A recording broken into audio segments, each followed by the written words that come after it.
എന്താ ചെയ്യാ? എടാ നല്ലൊരു ഐഡിയ കിട്ടി. നീ ഇവിടെ നിക്ക്.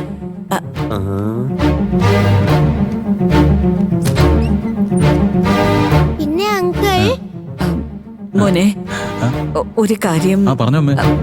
അല്ല, മോന്റെ അടുത്ത് തനിച്ച് സംസാരിക്കാനുള്ളതാ. എന്താണെങ്കിലും പറഞ്ഞോ അമ്മേ, ഇവിടെ വെച്ച് സംസാരിക്കാലോ. അത് ഇവിടെ വെച്ച് പറയാൻ പറ്റില്ല. മോനൊന്ന് പുറത്ത് വന്നാ നന്നായിരിക്കും. ശരി, മോളിവിടെ ഇരിക്കേ. അങ്കിള് മുത്തശ്ശിയായിട്ട് സംസാരിച്ചിട്ട് വരാം. 2 minutes. ശരി അങ്കിൾ.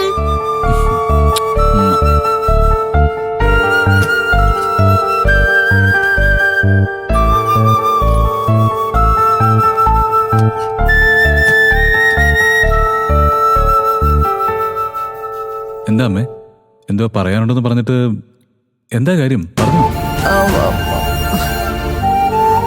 തനിച്ചെന്തോ പ്രധാനപ്പെട്ട കാര്യം പറയാനുണ്ടെന്ന് പറഞ്ഞിട്ട് എന്താ വിഷയം എന്ന് ചോദിച്ചപ്പോ ദേ നോക്കിക്കൊണ്ട് മിണ്ടാതെ നിൽക്കുക. അല്ല മോനെ, എന്റെ ഈ പേരക്കുട്ടിയുടെ അടുത്ത് മോന്റെ ഈ സ്നേഹവും കരുതലൊക്കെ കാണുമ്പോ ഒത്തിരി സന്തോഷം തോന്നുന്നുണ്ട്. ഒരു പരിചയമില്ലാത്ത ഒരാള് എന്റെ പേരക്കുട്ടിയുടെ അടുത്ത് സ്വന്തം മകളെ പോലെ സ്നേഹിക്കുന്നത് കാണുമ്പോ എനിക്ക് എന്നെ അസൂയ തോന്നും.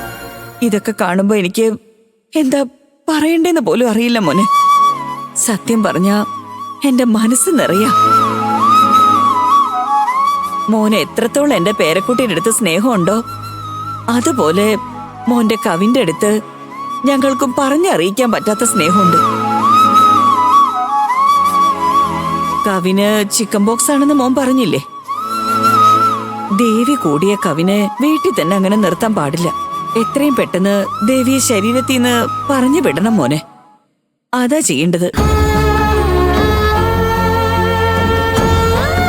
മോനെ, മോന്റെ അമ്മയുടെ അടുത്ത് ഇപ്പൊ തന്നെ വീടിന്റെ അടുത്തുള്ള ഏതെങ്കിലും ഭദ്രകാളി ക്ഷേത്രത്തിൽ പോയി മനസ്സറിഞ്ഞ് പ്രാർത്ഥിച്ച് ചെറിയ എന്തേലും വഴിപാട് നടത്തി, അമ്മേ ദേവി എന്റെ പേരക്കുട്ടിയുടെ ശരീരത്തിൽ നിന്ന് ഒരു കുഴപ്പമുണ്ടാക്കാതെ ഇറങ്ങണമെന്നും അവന് ഒരു ബുദ്ധിമുട്ടുണ്ടാക്കരുതെന്ന് മനസ്സറിഞ്ഞ് പ്രാർത്ഥിക്കാൻ പറ.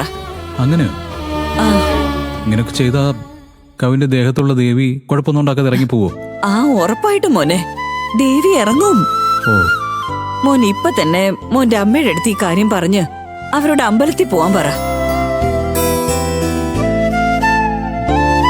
നമ്മൾ എത്രയും വേഗം ദേവിയുടെ അടുത്ത് അപേക്ഷിക്കുവാണെങ്കിൽ അത്രയും പെട്ടെന്ന് തന്നെ ദേവി അവന്റെ ശരീരത്തിൽ നിന്ന് ഒരു കുഴപ്പമില്ലാതെ ഇറങ്ങി പൊക്കോളും മോനെ.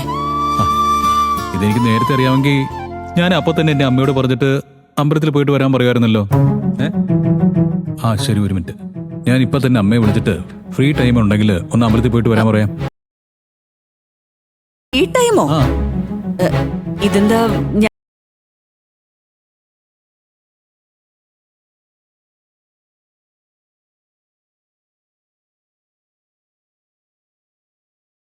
ദേവി എങ്ങാനും കോപിച്ച പിന്നെ അവനെ കൊണ്ടത് താങ്ങാൻ പോലും കഴിയില്ല മോനെ. അയ്യോ, ഞാൻ ഇപ്പൊ തന്നെ വിളിക്കാം.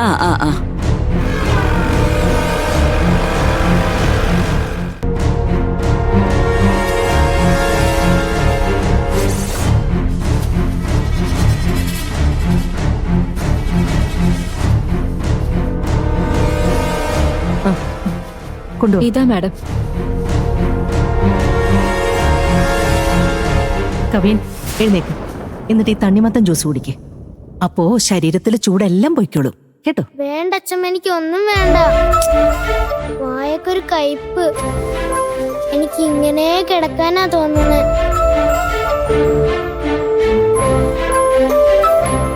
ശരീരം നല്ലോണം തണുക്കാൻ വേണ്ടിയാ ദേവിയാനി ജ്യൂസ് തരുന്നത്. എഴുന്നേക്ക് മോനെ, പകുതിയെങ്കിലും കുടിക്കുന്നേ. ഇല്ല മുത്തശ്ശി, എനിക്ക് വേണ്ട. വേണ്ടെന്ന് പറയല്ലോ മോനെ, ജ്യൂസ് കുടിക്കേ, ശരീരത്തിന് നല്ലതാ. ആ ഫോണും എടുത്ത്. ദേവേനി, ഈ ജ്യൂസ് ഒന്ന് അവനെ കുടിപ്പിക്കാം. ഞാൻ ഈ ഫോണൊന്ന് അറ്റൻഡ് ചെയ്യട്ടെ. കവിൻ, ചക്കരെ കുടിക്കുവാ.